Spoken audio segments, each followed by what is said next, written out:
Gente, quem é do Meia não bobeia.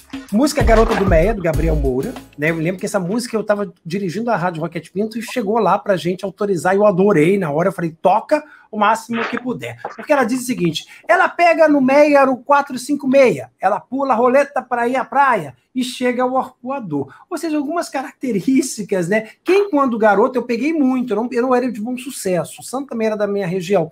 Lá não era o 455 ou o 456, era o 484 ou o 485. E a gente ia à praia e era realmente essa farra para a gente ir até o Arpoador, Ipanema, Copacabana. Agora, outra questão do Meia também, outra definição que a gente fala a partir de agora, é que é a rainha do subúrbio, ela é considerada.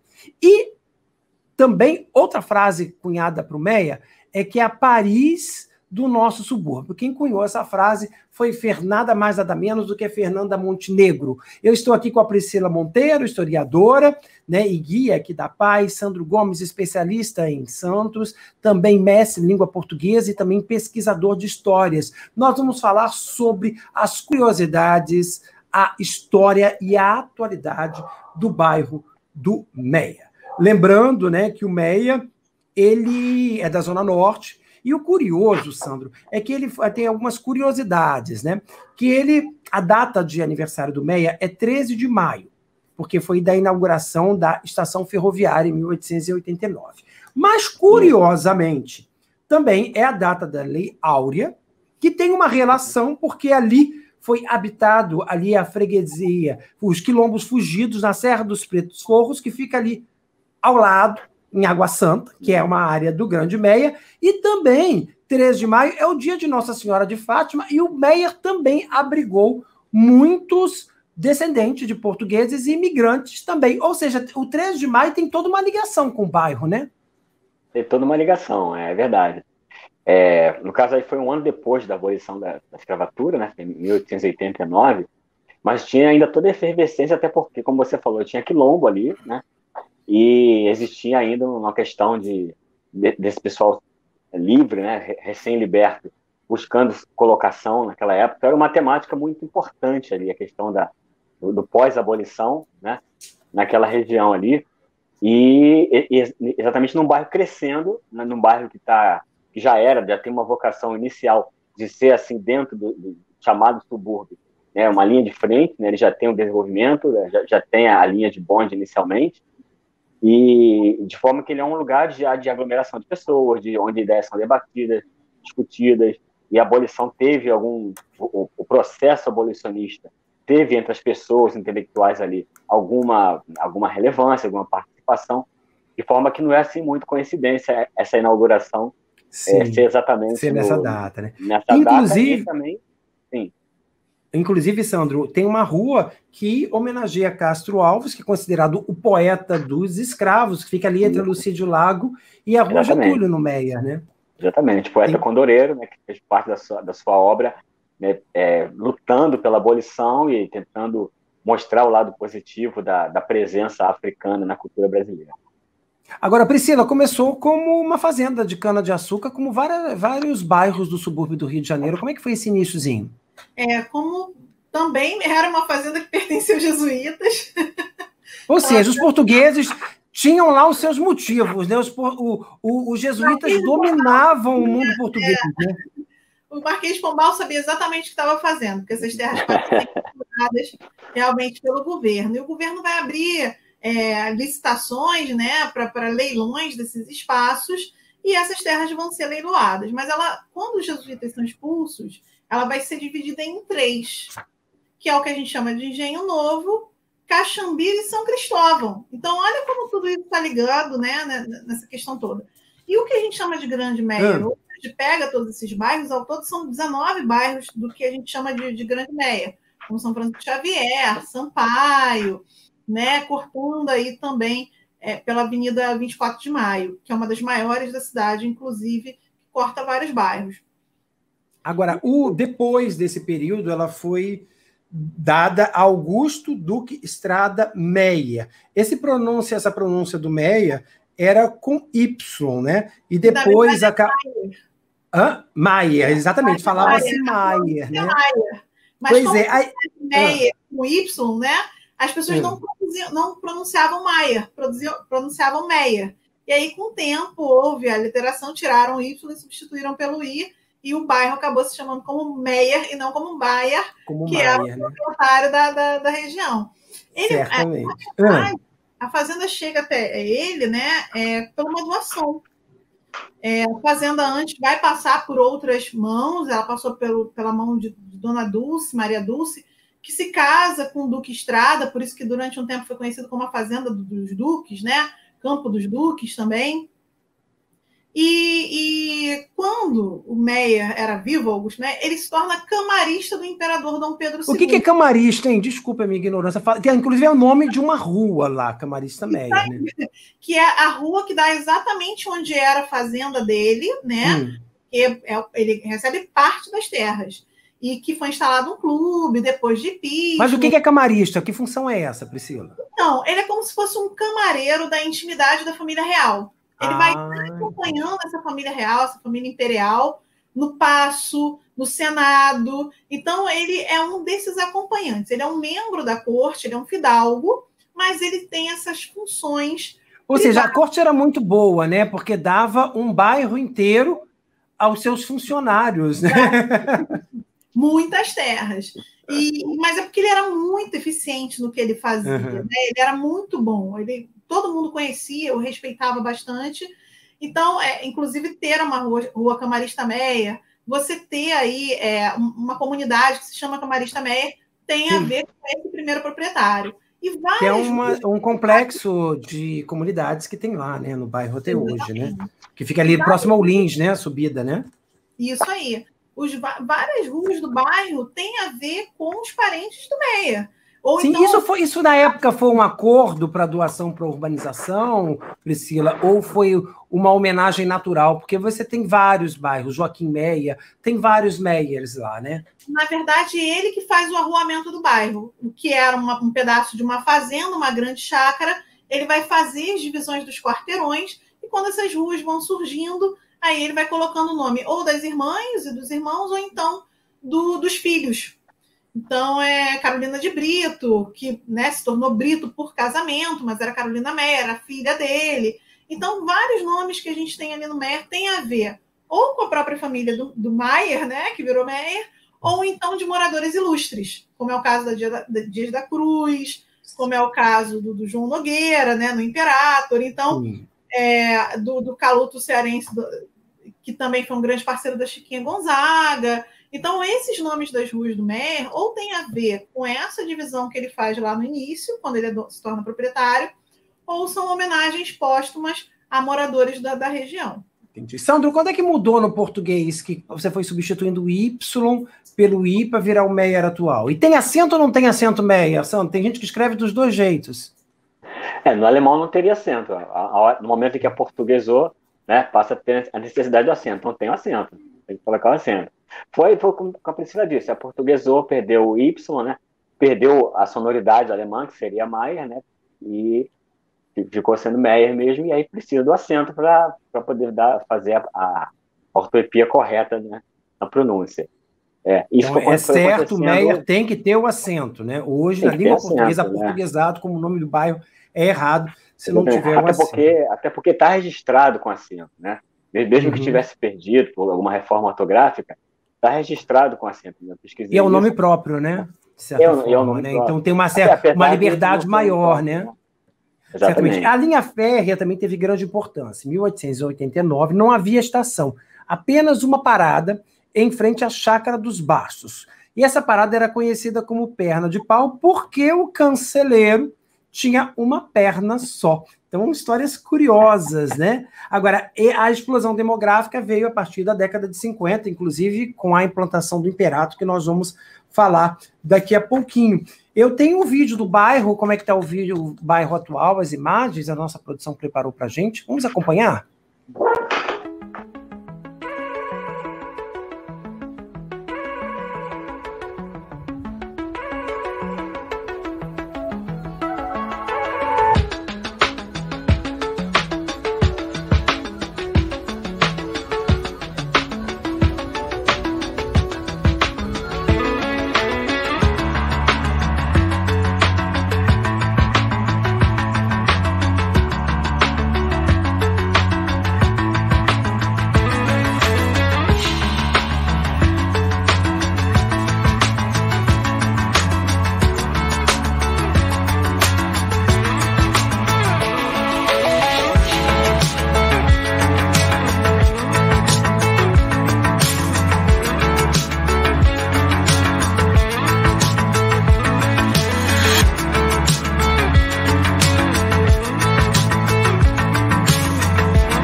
Pois é, a produção tem imagem até parada aí da linha férrea, depois se a gente botar, porque é uma característica do Meia, ficou bem diferente os dois lados, né?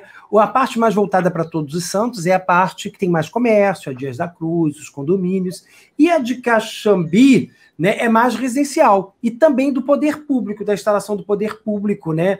Que você tem ali os bombeiros, você tem o Jardim do Meia, o batalhão da PM, o Hospital Salgado Filho, que é um importante hospital da região, o Fórum do Meia, tem até uma imagem, o Fórum do Meia já foi Cobal, tem até uma foto histórica dele aí, se puder botar, é curiosa lá, depois virou Cobal, eu peguei a Cobal, não era essa aí, tá, antiga, já era uma Cobal mais moderna, mas eu peguei ainda a Cobal antes de ser o Fórum do Meia. Então ele tem essa característica que divide, né, os dois lados. A N. Mary Leves diz que aqui na Ilha do Governador tem o 696, que faz ponto final no Meia. A Luísa Morato diz que estudou 3 anos no Pense, quando era ponto de ensino. Cláudio Santos diz que bom saber que estamos falando do Meia, morou na infância. Cláudio, que inveja de você, você morou no Rio de Janeiro todo. Que bom, hein? Já tem informação de tudo quanto é lugar, tem uma história para contar. Eu também tenho muitas histórias dos bairros, eu circulei bastante, graças a Deus, pelo Rio de Janeiro. A Yara Malvão diz que adorou rever a Priscila. Em breve vamos fazer um passeio cultural. A Maria Célia, lembrando que mora em Gente de Dentro, espalha para o pessoal aí, marca o pessoal nos comentários, liga, avisa que a gente está falando do bairro, conta histórias do seu bairro, que a gente certamente vai adorar ter essas histórias aqui e compartilhar. A Antônia Lúcia casou na igreja do Meia, que eu vou mostrar daqui a pouquinho. Então aí, o casamento da Antônia Lúcia, não fui convidado, mas tudo bem, deixa para lá. Fala, Priscila. Não, também não fui convidada. Você também não foi convidada, não, né? Também não. Única. Tenho certeza que o casamento foi belíssimo. Porque é linda. A gente vai falar dela daqui a pouquinho. Gente, o Meia é o orgulho dos subúrbios e dos suburbanos, dizia Lima Barreto em Feiras e Mafuais. Ou seja, o bairro também é muito citado, de certa forma, na literatura, né, Sandro?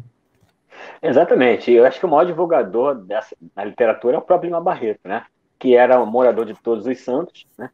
Frequentava o centro da cidade pelas atividades jornalísticas que ele praticava, né? Como escritor, jornalista. E ele pegou esse desenvolvimento do Meia, né? Esse início de desenvolvimento, onde o Meia se transforma num ponto importante do subúrbio. Repare que ele fala o orgulho dos próprios suburbanos, né? Não apenas o Meia, o orgulho do subúrbio, como dos próprios suburbanos. Por quê? As pessoas, com o Meia, né, com o desenvolvimento do Meia, a presença de cafés, bibliotecas, espaços assim, mais intelectuais e boêmios, as pessoas que não iam para o centro da cidade, devido à distância e à inexistência de transporte, essas pessoas passam a ter esse tipo de atividade no Meia, né?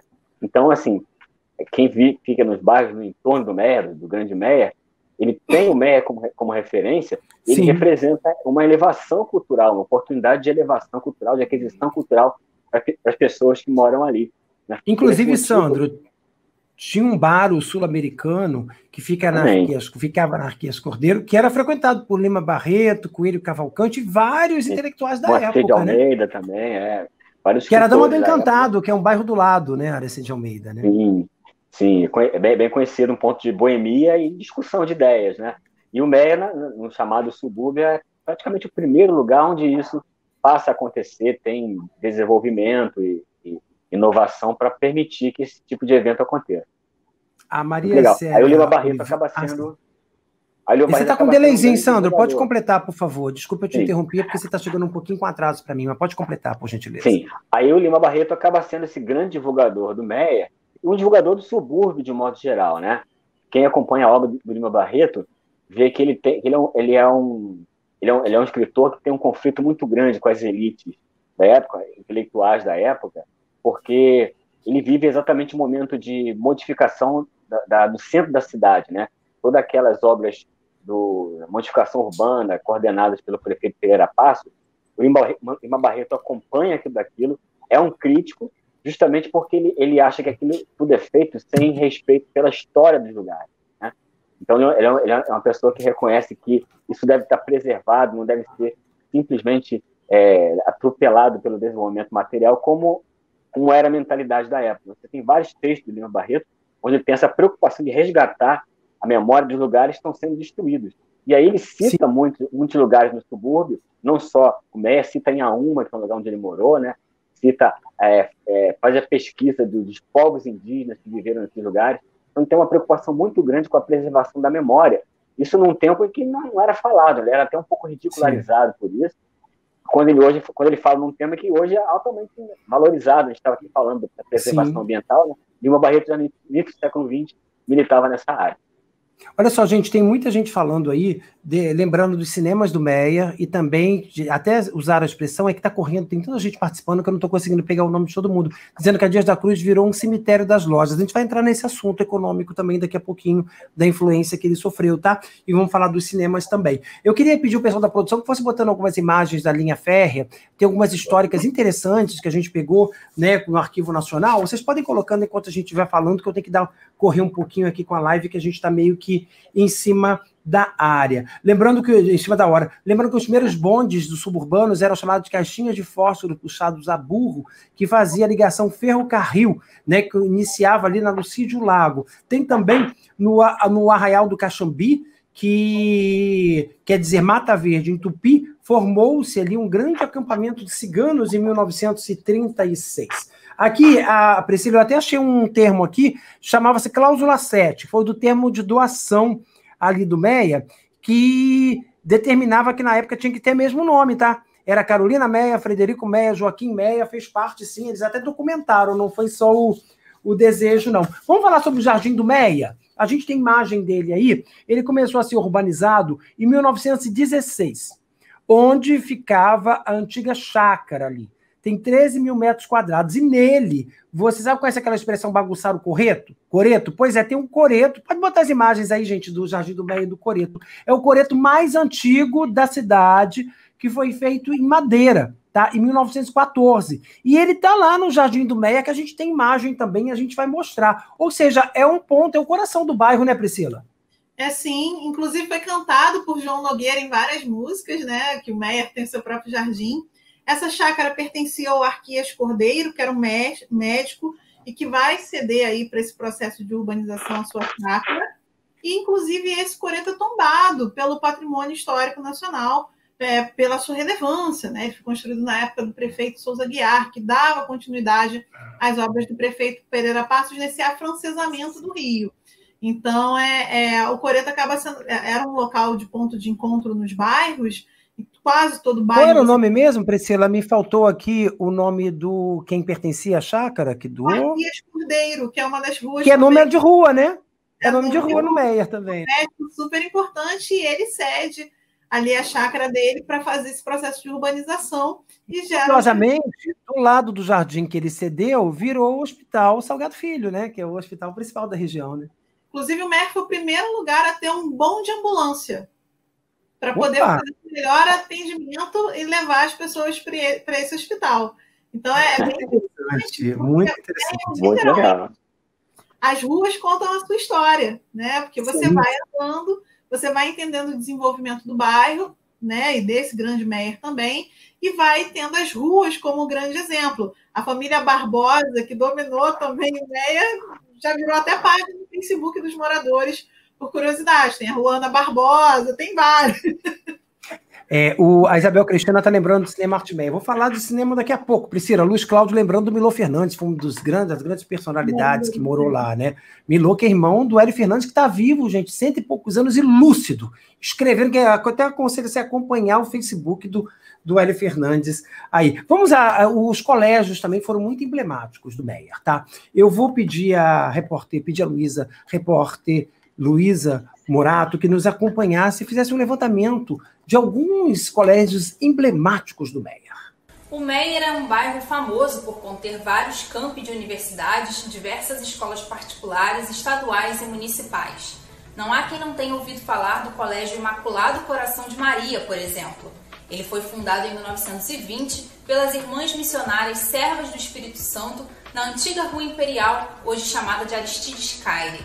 O colégio ainda está em atividade e abrange desde a educação infantil até o ensino médio.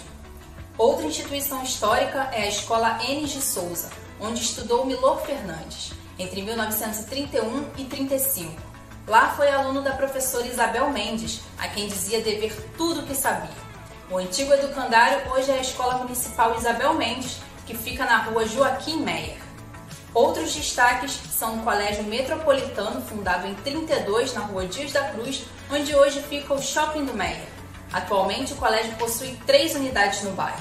O outro é o tradicional Instituto Nícia Macieira, fundado em 1952 e que encerrou as suas atividades em 2018. E não para por aí. O Meyer também possui uma escola estadual bilíngue, o Colégio Estadual Hispano-Brasileiro João Cabral de Melo Neto, inaugurado em 2014. Lá, as aulas são ministradas em português e espanhol.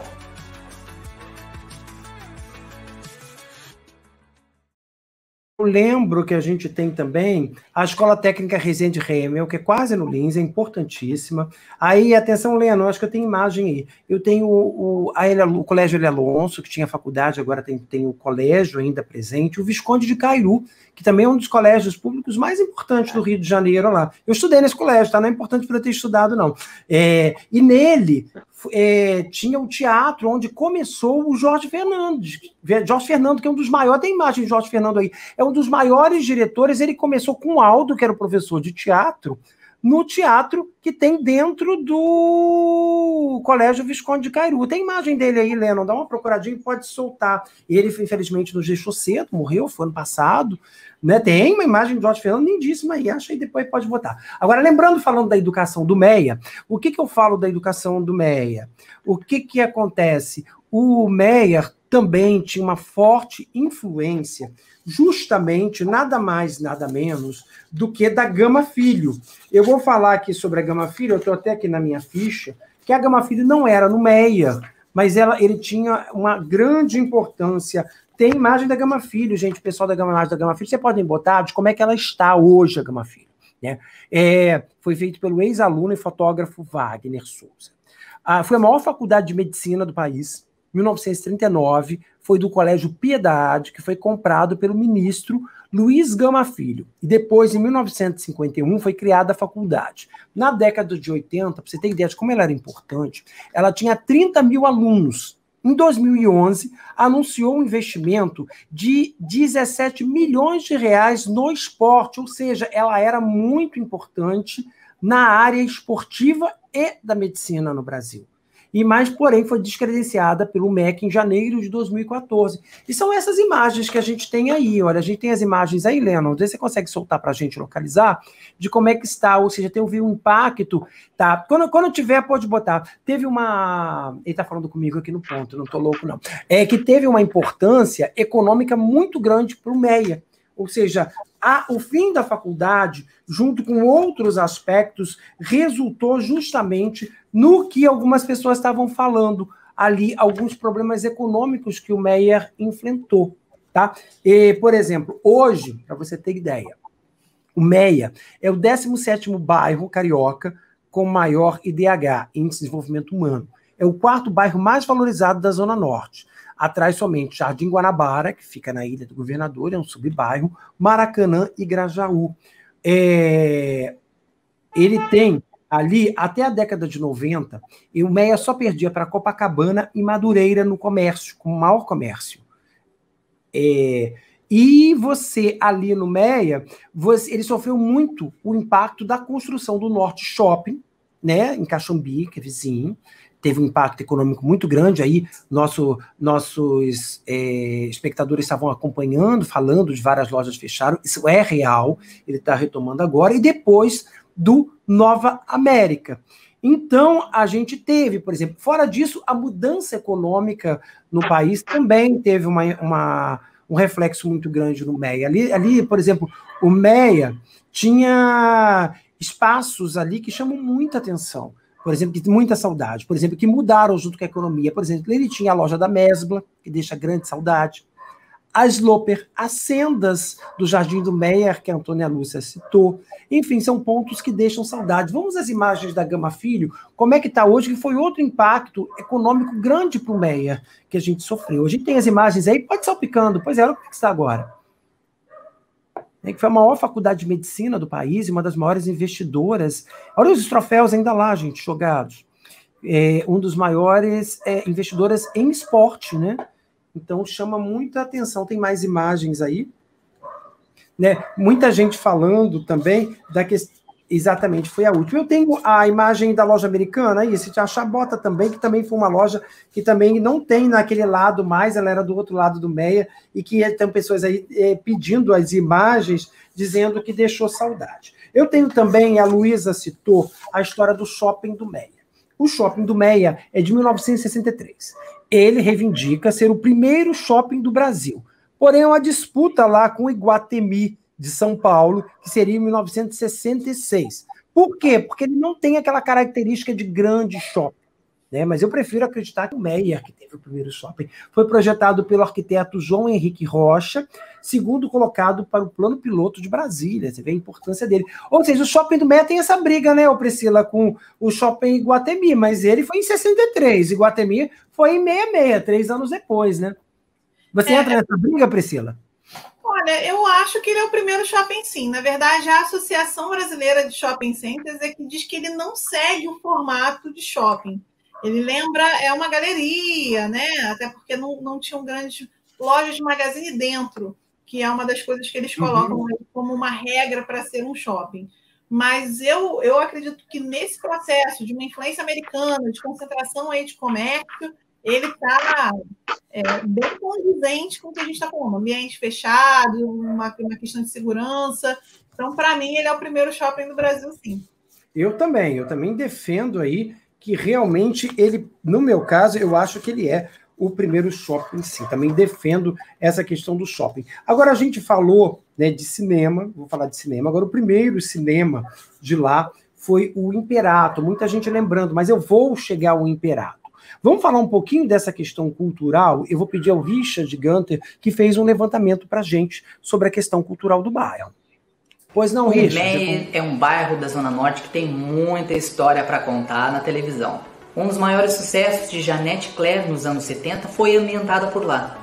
Pecado Capital virou febre na telinha. É pecado ser bom e gostar das coisas simples da vida. É pecado a gente querer ganhar mais. Qual o pecado de ser um viúvo solitário e gostar de ganhar dinheiro? Pecado Capital. Atualmente, em canal fechado, o bairro também é o cenário onde está localizada a divertida pensão da Dona Jô, na série Vai Que Cola. Cadê? É assim que se samba, ó, deixa eu te falar. Samba no miudinho, tá? Tem que pensar, ó, miudinho, tá? Não sei se eu piso, não sei se eu piso, não sei se eu piso, não sei se eu piso, não sei se eu piso. Aí deu merda, ó, até deu merda, tomou um susto. Adorei. E sabe quem cresceu e nasceu por lá? Uma atriz que já é considerada a dama da televisão, Adriana Esteves. Besta! Desgraçado! Inferno! Lembrando que historicamente também Aracide Almeida estudou num colégio do Engenho de Dentro, ali do lado, junto com Alziro Zaru, que era um radialista que criou hoje a Legião Brasileira de Boa Vontade. O Sérgio Cabral, o pai, foi de Legião da Boa Vontade. O Sérgio Cabral morava em Cavalcante, do lado, mas frequentava muito. Latino, Samara Filippo, Daniel Filho, diretor, Denise Fraga, Sandra de Sá, né, morava por lá. Marcelo Falcão, do Rapa, ali do lado do Engenho Novo. Inclusive, eu dançava quadrilha com ele, a quadrilha de Sampaio, que é do bairro de Sampaio do lado. Vê como o mundo é pequeno, tudo se entrelaça. Ele estudava, inclusive, no Colégio Salesiano, que fica também ali no Jacaré, bem próximo, tudo interligado. Agora, tinha também a Thaís Araújo, que morava lá. E ela lançou, inclusive, na grife dela de batons, o batom vermelho Meyer. Você usaria, Priscila? Olha, ia chamar bastante atenção, mas usaria. Agora, tem alguns fatos históricos também, Priscila. Luiz Carlos Prestes foi preso, né, quando estava no Meyer, né? Sim, ele foi um dos moradores ilustres do Meyer, e aí tem tudo a ver até com o outro bairro que a gente falou, na Urca, né? Porque ele foi o grande líder do levante dos quartéis, que vai acontecer em 1935, que muitas pessoas conhecem como intentona comunista ou o último respiro do movimento tenentista no Brasil. Então, ele é um desses moradores ilustres do Meia que acaba tendo esse fato histórico que aconteceu lá. Pois é, entre outros ilustres, a gente tem a Astrid Fontinelli, que todo mundo pensa que é paulista, mas não é. Ela morou na área do Meia. Elza Soares morou na época no Encantado. Seu Jorge. Alexandre Frota estudou no Colégio ADM, que eu acho que tem até hoje o Colégio ADM por lá, hein? E Roberto Carlos, que mora na Urca, mas quando veio de Cachoeira do Itapemirim, morou o tempo de pobre ali no Meia. Vamos falar da igreja agora? Vamos, Sandra? Pois é, a Basílica Imaculada Coração de Maria. A gente tem várias imagens dela aí para a gente mostrar. Fala um pouquinho, ela, da arquitetura dela, né? Ela é uma arquitetura diferenciada para a igreja, não? Exatamente. Alguns chamam esse estilo de neomorisco, mas olha que interessante. Ela foi projetada por um arquiteto e urbanista espanhol chamado Adolfo Morales de los Ríos e foi inspirada numa construção semelhante em Toledo, na Espanha. Agora, o que é interessante? Ela combina 3 estilos arquitetônicos, que alguns chamam de mudéjar, no espanhol, né?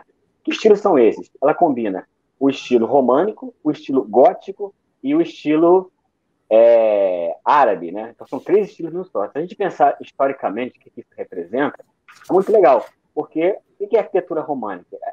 O feitio de arquitetura praticado no Império Romano, né? O Império Romano, ele se desintegra mais ou menos no século V depois de Cristo, e há aquela invasão dos chamados povos bárbaros, e a arquitetura que esses povos trazem é a arquitetura gótica. 2 séculos depois, a Península Ibérica é habitada por povos de origem árabe, e trazem também a sua contribuição arquitetônica. Então, você imagina, são quase 4 séculos de história, na história da arquitetura, né, que ficou presente em vários templos, em várias construções pela Europa, e que serviu de inspiração. E essa construção da Igreja do Imaculado Coração de Maria é o único exemplo, né, conhecido de construção nesse estilo no Brasil. Então tem uma força histórica muito grande, né? Acho que dá até para a gente ver com outros olhos quando a gente passa ali no MEC e vê essa igreja, né? A quantidade de história, de referências arquitetônicas. Dá a impressão que, né, quem é de fora pensa que ela nem é católica, porque ela é um pouco diferente das igrejas católicas que a gente tem aqui no Rio de Janeiro, né? Da questão das construções. Olha, o pessoal tá bombando aqui, não dá para botar todo mundo, mas eu vou tentar registrar aqui, fazer meio que no sorteio, tá? A Mariana Flor, grata aos professores, toda a equipe da PAI, obrigado, nós que agradecemos. A Thaís Araújo também morava lá, diz a Antônia Figueiredo. A Rita Vasconcelos diz que os Golden Boys, e Evinha, que era irmã, né, também moravam no Meia. A Helenice, você também morava lá, Priscila? Morava também no Rio de Janeiro todo, hein, Priscila? Meia é terra de gente bonita. Eu também acho. Eu não nasci lá, mas frequentei muito. Eu sou assim. Olha, a Helenice Rua diz que não foi só a Antônia Lúcia que casou, não. Ela também casou em 1985 nessa igreja, e que é muito bonita. Você pode compartilhar. Compartilha aí seu vídeo para que outras pessoas possam acompanhar. Depois ele continua gravado aí à disposição de quem quiser. Marca o nome dos amigos, conta as histórias que você viveu ou que você conhece do bairro do Meia. Era um bairro rico de forma cultural e esportiva também. Tem o Clube Mackenzie. A gente tem foto do Mackenzie. Ele é um dos maiores do Rio, né? Teve diversos títulos e o único a conquistar títulos em todas as categorias em futsal, que é futebol de salão aqui na cidade do Rio.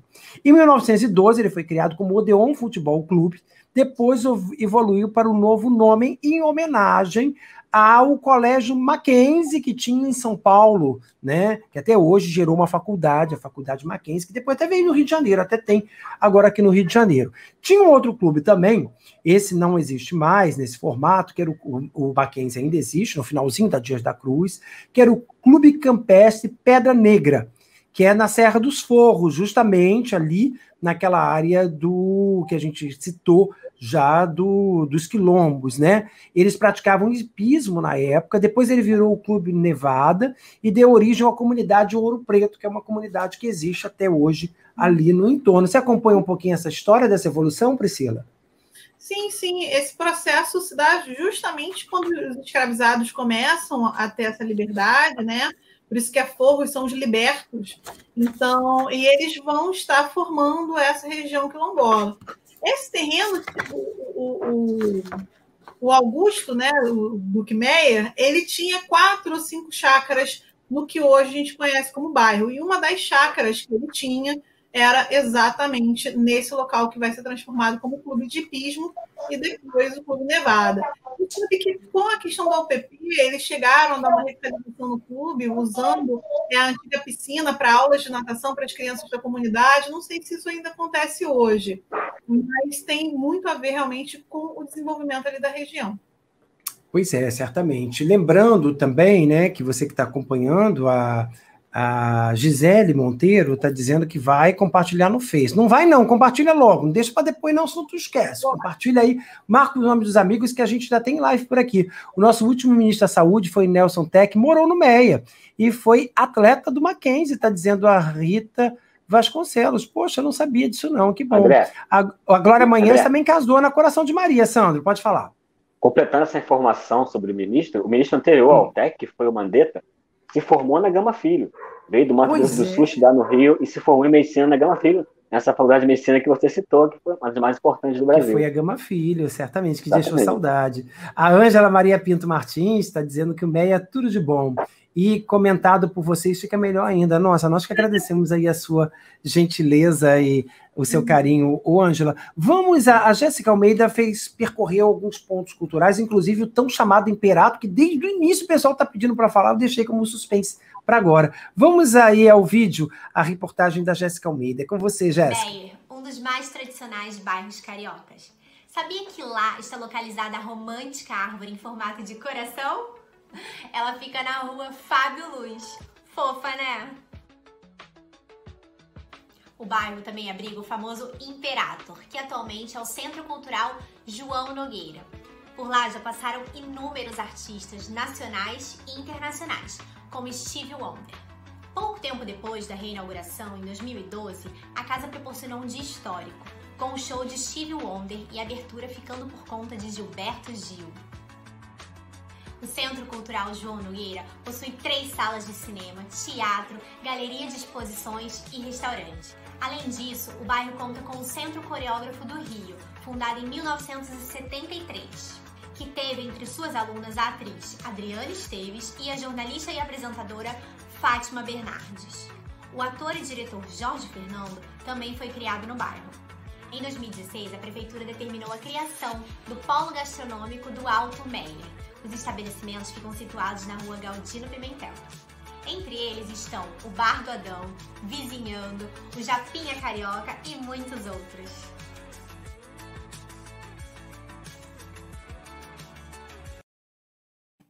Obrigado, Jéssica. Lembrando, gente, que o Imperator, antes de a gente começar a falar como centro cultural, ele foi antes uma casa de espetáculos, hoje ele é um centro cultural. Ele teve 3 grandes etapas, né?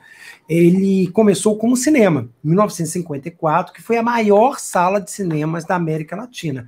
2.400 lugares. Hoje não dá nem para imaginar, né, Priscila, um cinema desse tamanho, né? Verdade. Hoje as salas de cinema têm no máximo 400 lugares, e olha lá como são grandes, né? Mas na época que o Imperator abriu, as salas tinham em média 800, 1.000 lugares. Quando ele abre com 2.400 lugares, realmente foi um estouro e chamou muita atenção e já passou a ser conhecido internacionalmente por ser o maior cinema da América Latina. Certo. Priscila, o cinema também, a gente lembrando dessa fase em que ele foi cinema, o Meia tinha outras grandes casas, que o pessoal eu prometi que ia falar depois, o pessoal estava citando, ansioso, que era o Bruni Meia, era o Para Todos, o Cine Meia, o Cine Marajá, o Cine Todos os Santos, ou seja, era, além, junto com a Tijuca, acredito eu, que fosse o bairro da Zona Sul com maior quantidade de cinemas, né?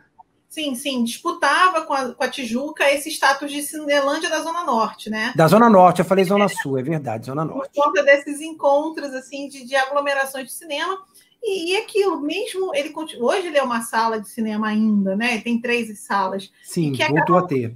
Um dos poucos locais na Zona Norte que tem cinema de rua. Porque por conta da violência, né, por conta de uma questão de segurança e a abertura desses grandes shoppings, que também levaram comércio, o cinema de rua foi acabando nos bairros. Então, o Imperator, ele acaba sendo, talvez pelo nome, né, que eram os generais aí do Império Romano, esse é um título dos generais do Império Romano, resista tão bravamente ainda como o cinema de rua nessa atual roupagem dele como um centro cultural João Nogueira. E lembrando que ele teve uma fase intermediária, onde ele virou casa de espetáculos, que aí foi o que a Jéssica retratou, que trouxe Stevie Wonder, abriu com Gilberto Gil, também não resistiu, fechou, né, junto àquele período em que veio a abertura do Norte Shopping, mudança, questões econômicas no Brasil, e ficou muito tempo fechado. Do lado, pra você ter ideia como é que o Imperato ele impactava aquilo ali, tinha um bar do lado em que meu tio falecido, César, vivia, que era o El Chopp. Era a festa dele, ficava todo sábado ali, antes do almoço, ele tomava o chopinho dele. Fechou, todo aquele entorno ali foi impactado com o fechamento do Imperato. E agora ele volta como Centro Cultural João Nogueira, né? Agora não, já tem algum tempo. Por que João Nogueira? Porque João Nogueira, ele fez o primeiro samba dele, foi aos 15 anos, para o bloco carnavalesco Labareda, que ficava no Meia. Então, homenagem mais justa que essa, impossível, né? Para transformar num centro cultural, né, Sandro? Exatamente, né? E outras coisas, outros eventos, o Clube do Samba que presidiu, fez várias atividades no Meia. O Meia tem um carnaval também prodigioso, né? É um dos locais onde tem bloco, onde você tem atividade carnavalesca grande. E o João Nogueira, onde você tinha carnaval, você tinha João Nogueira, né? Levando o samba. E até dele, hoje ele tem uma forte influência na administração da família do João Nogueira ali, né? Então, eles ainda são bastante participantes em relação ali ao bairro e também ao centro cultural. Eu vou ler algumas questões aqui das pessoas que estão chegando, não vai dar para ler tudo, peço desculpa que essa live já deve estar imensa, gigante, maior que o Imperator antigo, 2h30, produção reclamando, que é o banheiro, não consegue, eu também. Não. A Sara Sota... querendo fazer o trocadilho comigo, né? Mas olha só, mesmo assim eu vou responder a sua pergunta. Tu queria que eu falasse outra besteira hoje. Por que a Gama Filho fechou? Gente, a Gama Filho fechou como várias instituições de ensino, né? A gente mudou o modelo econômico, né? Então, acabou que algumas tradicionais, como alguns colégios também, como a gente citou o próprio comércio do Meia, que sofreu influência, hoje ele se restabeleceu, mas ele sofreu uma influência muito grande da abertura do modelo shopping, o comércio de rua sofreu esse impacto, assim como o próprio cinema também, os cinemas em shoppings também acabaram, de certa forma, ajudando ao fim de aos cinemas de rua, que foram adaptados para igrejas, para lojas, para academias, como você tem em vários bairros também. Viu, Sara? Eu respondi mesmo você querendo fazer um trocadilho comigo, eu falar uma besteira aqui, mas tudo bem, tu fica me devendo essa, hein? Dessa vez tu não me pegou, não. Da próxima eu te pego. A Gisele Monteiro de Almeida diz que já compartilhou com algumas pessoas. Ô, Gisele, aquele puxão de orelha foi brincadeira. Eu acreditei. Ela tá dizendo até todo mundo que ela compartilhou aqui, ó. Foi brincadeira, foi para te incentivar a tu compartilhar mais. Que bom, fico feliz que você tenha compartilhado. Nunca é demais a gente compartilhar conhecimento, tá? Ainda mais quando a gente faz com carinho para vocês. Tive o privilégio de ir tanto no antigo como no novo Imperato. Isabel Cristina, eu também. Isabel, eu peguei o finalzinho dele como cinema, fui num show da Cantora Marina, quando ele era casa de espetáculos, e fui agora no período de Centro Cultural. Lembrando que nessa fase de Centro Cultural, a APAI já fez, né, alguns eventos em parceria com o nosso Benefício Bom Espetáculo lá. Então, a APAI está presente também no Meia, aliás, onde no Rio de Janeiro que a APAI não está presente, né? Então, gente, eu vou ter que encerrar por aqui. Eu tenho aí a charge do Luiz Cláudio para a gente encerrar. Estamos com ela aí, Luiz Cláudio? A Priscila quer falar. Pode falar, Priscila, enquanto solta a charge do Luiz. Olha lá, o Milô. Milô, que o nome dele é errado, acho que era para ser Milton, né? Parece que no cartório errou, virou Milô. Olha lá, o coreto de madeira, que é o mais antigo que a gente tem, e a caneta do Luiz Cláudio, nosso artista ali, transformando em imagem o nosso bate-papo. Pode complementar, Priscila, por gentileza. Só para lembrar da importância do Meia, o Adolfo Moraes de Elogias, que foi o arquiteto responsável pela Igreja do Sagrado Coração de Maria, ele foi o principal arquiteto das obras da Avenida Rio Branco, na Reforma Pereira Passos, e não existia dinheiro para a construção dessa igreja. E ele vira para o Cardeal Arco Verde que se conseguiria fazer com persistência a construção da igreja. Então, é só para que a gente veja a importância do patrimônio, né, dos arquitetos que estão envolvidos. O Adolfo Moraes de Elogias fez também o prédio do Museu Nacional de Belas Artes. Então, é um arquiteto super top que trouxe toda essa diferença para o subúrbio carioca.